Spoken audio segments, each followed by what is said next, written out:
Big question out there today. How important is it for candidates to look their best when they are out there trying to win over votes? Many people remember the historic debate between Richard Nixon and John Kennedy. Nixon did not wear makeup. He was recovering from the flu. He had lost weight. He suffered a knee injury. He had a really bad day going there. He also wore a gray suit, which provided just a very slight contrast with the background. All of these things that in television people are very aware of now. Kennedy wore a dark suit. He had makeup on. He was coached on how to sit and how to be on TV, basically. It marked television's grand entrance into politics, and it forced all politicians from that day to put their best face forward. So joining me from Los Angeles is plastic surgeon Dr. Anthony Griffin. Good to have you with us, doctor. Good afternoon. You know, there are constantly accusations or suggestions flying around out there of different politicians and what kind of work they've had done and what they're doing to put their best face forward, you might say. You know, let's take a look at a couple of these pictures. And I should point out at the outset that Arnold Schwarzenegger and John Kerry and Hillary Clinton, all of whom we'll take a look at today, have all denied having any work done. And we take them at their word, but we're going to get, you know, just some thoughts on this in general. There's a look at John Kerry. What do you think about him? Well, he looks a lot better now. I mean, clearly he's had Botox in his forehead.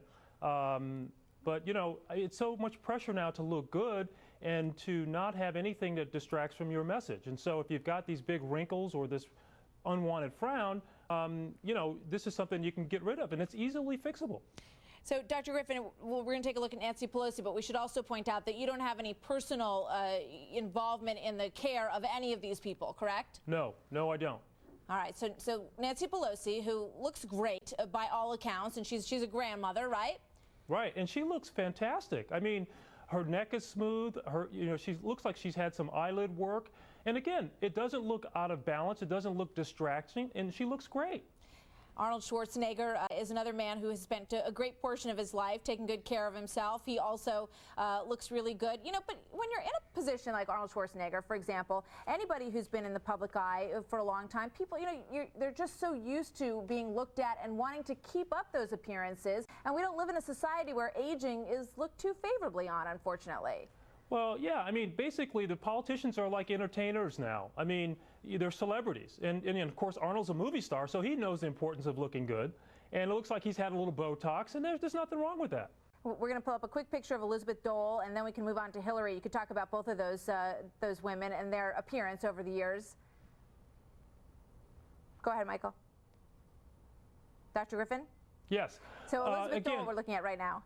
Right. I mean, she's obviously restyled her hair. I mean, she's got a nice, soft, inviting look, and that's what you want if you're in the public. So I don't think there's anything wrong with it, and I think, quite frankly, everybody who's in media should get it. All right, doctor. Thank you. I'll take that to heart. Thank you very much. Dr. Griffin joining us today. Why is it plastic surgery doctors think everybody should get plastic surgery, right? Very good for business. Looking for new customers always. Want some free Leslie, what do you think about this? You know, you feel terrible even picking apart these pictures and looking at these folks, but they put themselves out there every day, and anybody who does that, you know, myself included, you're subject to all kinds of scrutiny. So, what do you think about the move and the importance of looking good out there on the political campaign trail? First, I just want to say they all look very rested, because that's the term. That's the term is rested. Nice way to put it. Not rehabilitated, rested. Rested.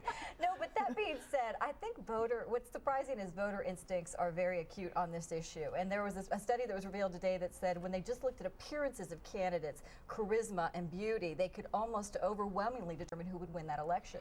Well, and it's frightening. It's frightening. So does that mean that studies out there that show, you know, that attractive people get further in life? Get further in life, right? But I think that, you know, the problem I've got with even the commentary earlier from the plastic surgeons, he used terms like better, he looks good. These are qualitative statements. Right. I don't think there's anything more beautiful than lines of experience on a woman. I see a candidate, I don't care whether they look young or not, and I even disagree with you that we don't live in a society that embraces age. I think age is fine. I think we do embrace age. I don't know. Look at Barack Obama. Everybody keeps talking about how young he is, how good looking he is. And I think that, you know, that proves the point that attractive candidates of a generational thing. We're trying to. But you know what they say that evolution. I was reading something about this. It talked about evolution and it talked about virility and, you know, health and fitness and survival of the fittest. It's sort of a natural instinct in many ways. Look at someone like Barack Obama, as you point out, and say, you know, he looks young, he looks healthy, he looks strong. Like he can be in there for the long haul. And that whole image has been very very important. You look at presidential campaigns with President Reagan, there was so much emphasis on how fit he was and how healthy he was. I mean, the question is now, because of this emphasis and people getting Botox, will that be a legitimate campaign expense? Will they be able to deduct that from you bring up Reagan, and he said, my youth is not to be confused with your inexperience. Or I'm sorry, I'm getting that quote completely wrong, but I'll get it while we take a look.